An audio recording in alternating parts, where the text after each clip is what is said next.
I discovered the children I raised for years weren't mine. DNA tests confirmed the ultimate betrayal. My cheating wife had lied to me, my family, and the world. I sued her for paternity fraud, exposed the truth publicly, and made sure she paid for every year of deception and heartbreak. Looking back now, the signs had always been there, subtle as they were damning.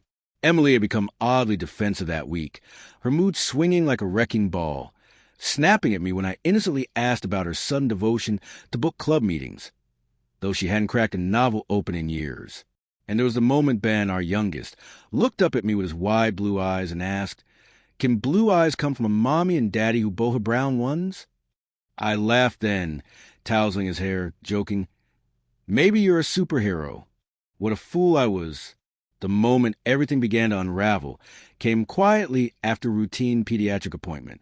Ben's blood type was mentioned offhandedly by the doctor, AB. I nodded politely, but inside something curled and hissed. Emily and I were both type O. That combination shouldn't have been possible. I tried to dismiss the thoughts clawing at my brain, but that night sealed everything. From the darkness of the hallway, I overheard whispers from the kitchen. Emily on the phone, soft, sultry, laughing like the woman I hadn't known in years.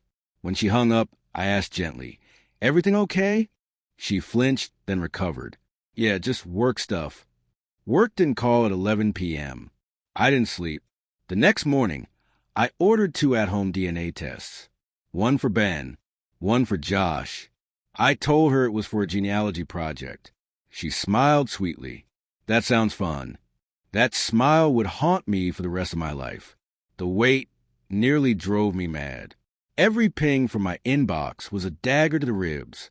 I stayed up late, pretended to work, but all I could do was stare at the boys and wonder whether I was unraveling or simply waking up for the first time. And then the results arrived. I opened the first file. Ben, not the father. My hands turned to ice. I sat in the dark for an hour before I had the courage to open the second. Josh, not the father. Both. Neither of them were mine. The world blurred, the room spun. I collapsed to the floor, clutching the reports like they were alien scripts. My entire life. Every bedtime story, every birthday party, every scraped knee, every "I love you, Daddy," had been built on a breathtaking lie. I forced myself to walk into the boys' room. They were asleep, their little faces still, serene, peaceful. I bent down, tucked the blanket around Josh, and swallowed the scream that clawed its way up my throat. Then I went downstairs and poured myself a drink. Just one. I stared at the wedding photo on the shelf. Emily in white. Fingers laced through mine, her eyes brimming with love or something she passed off as love. She used to say, "You're the most honest man I know. I don't know what I'd do without you." I knew now what she did. That night, I didn't rage. I researched. While she slept beside me, still calling me honey, I was mapping the destruction of her world. I was already building the moment she would beg for mercy and find none. For every year she spun her fiction, I would unravel it thread by thread. Morning light bled into our kitchen like nothing had changed. Emily stood at the stove humming, flipping pancakes with her fake cheer. The smell reminded me of warmth, family, safety, everything I thought we were. A part of me wanted to scream, to sweep the plates off the counter and watch them shatter. Instead, I smiled. "Smells good," I said evenly. She beamed. Thought I'd make something special for my amazing husband. That word, husband, tasted like ash. My mind snapped back to our 3rd anniversary. Her arms around my neck, eyes misty, whispering, "I can't believe how lucky I am. You make me feel so safe." She had lied even while crying. That day, I dressed the kids for school, kissed them on the forehead, my fingers trembling as I hugged them. I looked into their eyes, searching for traces of the men who had sired them, wondering if those gazes held secrets mine never would. I got to work, backed up every file from our shared devices, screenshotted every suspicious message, nicknames, hotel receipts, deleted chats she thought were gone forever. I logged into our bank account and opened a new one on the side, quiet transfers under generic labels. I wasn't just planning a divorce. I was documenting a felony. I met a lawyer in a nondescript office with no wedding photos or distractions, just sharpened focus and sterile efficiency. He examined the DNA results and said flatly, "This isn't just betrayal. This is paternity fraud. We can sue for financial damages and child support reimbursement." I asked him what to do next. "Don't confront her. Not yet. The more comfortable she feels, the more rope she'll hand us to hang them both." That night, Emily wore a new red blouse I'd never seen before. Her perfume was unfamiliar. She tossed out a vague excuse about a work dinner and barely met my eyes. I followed her. They met outside a wine bar. She slipped her arms around his waist with practiced ease. He was tall, smug, dressed in a navy blazer I once hung on our coat rack when he visited us as a guest. He kissed her neck. She giggled. I didn't flinch. I took photos. I took video. I returned to my car with a steady pulse. My heart no longer broke. It calcified. For 2 weeks, I played the devoted husband. Dinners, compliments, even sex. Every kiss felt like sealing my own wounds while she drove the blade deeper. One night, she kissed me and paused. "You've been different. Sweeter." I tucked a lock of hair behind her ear. I just realized what really matters. She smiled and fell asleep beside me. I stayed up finalizing the paperwork that would raise her world to rubble. The courthouse was quiet the morning I filed. Under a seal motion, my attorney launched everything. Restraining orders on joint accounts, emergency custody petitions, paternity fraud claims. All of it already in motion when I returned home that night. Emily barely looked up from her phone. Dinners in the microwave. A few days later, I left under the pretense of a work trip. I met her, Clara, the wife of Emily's affair partner. She was cold-eyed and composed, lips trembling as she scanned the photos I handed her. Then I showed her the DNA results. "Oh, God," she whispered. "They have a son together." I blinked. "What?" She nodded slowly. "That blazer. I bought it for him the night we conceived our second child. Emily was there." The timeline slammed into place. They'd been entwined for years. Clara and I made a pact. We'd end this together. The garden party was Emily's idea. Family, friends, co-workers, neighbors. She flitted around in a summer dress, laughing like she hadn't obliterated a family. I smiled. I grilled burgers.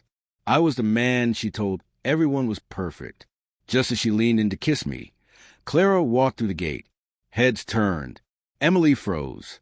Clara approached with surgical calm and handed her a folder. "You left these at my house." Inside, photos, receipts, DNA tests, court summons. A wave of gasps swept through the party. Emily stammered, "This is a setup."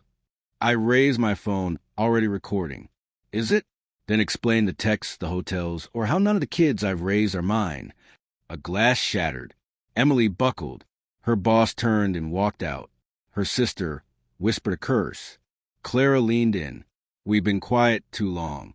Now we're done." Emily collapsed onto the grass, weeping. I knelt beside her, low enough to whisper, "Your web of lies is unraveling, and this is just the first thread." I stood up and addressed the crowd. "If anyone needs me, I'll be at my new home, rebuilding a life not built on betrayal." I walked out. She never followed. She never would again. She called 23 times that night. I didn't answer. My voicemail greeted her with, "This number no longer belongs to the man you betrayed." I was at the courthouse the next morning. My attorney laid out everything: financial deception, emotional abuse, paternity fraud. Emily arrived late, makeup smeared, hair a mess. The judge asked about the tests. She sobbed incoherently. I was granted full temporary custody. Clara filed for divorce and leaked the affair to HR. Their company didn't tolerate violations. Her lover was fired within 48 hours. Emily was suspended pending investigation. She tried to call. She showed up crying. My assistant met her at the door. He's busy rebuilding his life. The kids were innocent. I didn't abandon them. I made sure they landed in a loving foster home. Emily had no one. Her lover vanished. Her family distanced. Her world dissolved. A news blog ran the story. Headlines screamed betrayal. Party photos went viral. Reddit exploded. Twitter tore her apart. Even her alumni group cut ties. She lost her job, friends, kids, and finally, her home. I won the house in court. I didn't want it. I wanted her to understand what nothing felt like. I handed her the final envelope on the curb. "This is a revenge," I said. "It's the truth cashing in its debt." She said nothing. Weeks later, she showed up at my apartment, hollow-eyed, begging for 5 minutes. I looked down from the stairwell and said, "You lost your right to talk when you started speaking in lies." At my parents' house, she was met with fury. "You let my son raise children that weren't his." My mother said, "Get off my porch." Emily tried to play the victim. The world didn't buy it anymore. Clara thrived. She launched a support group for betrayed spouses. We weren't lovers, but we were allies. One night over coffee, she said, "We're not just survivors. We're architects of their downfall." A TikTok from the party went viral. The top comment: "This man's calm rage is the scariest thing I've ever seen."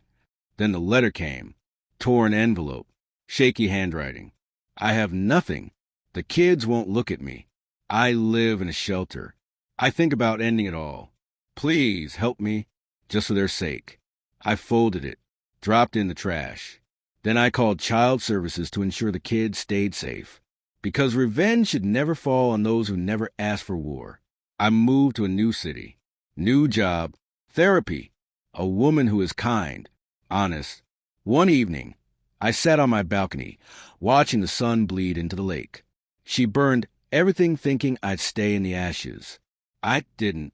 I rebuilt, and she vanished.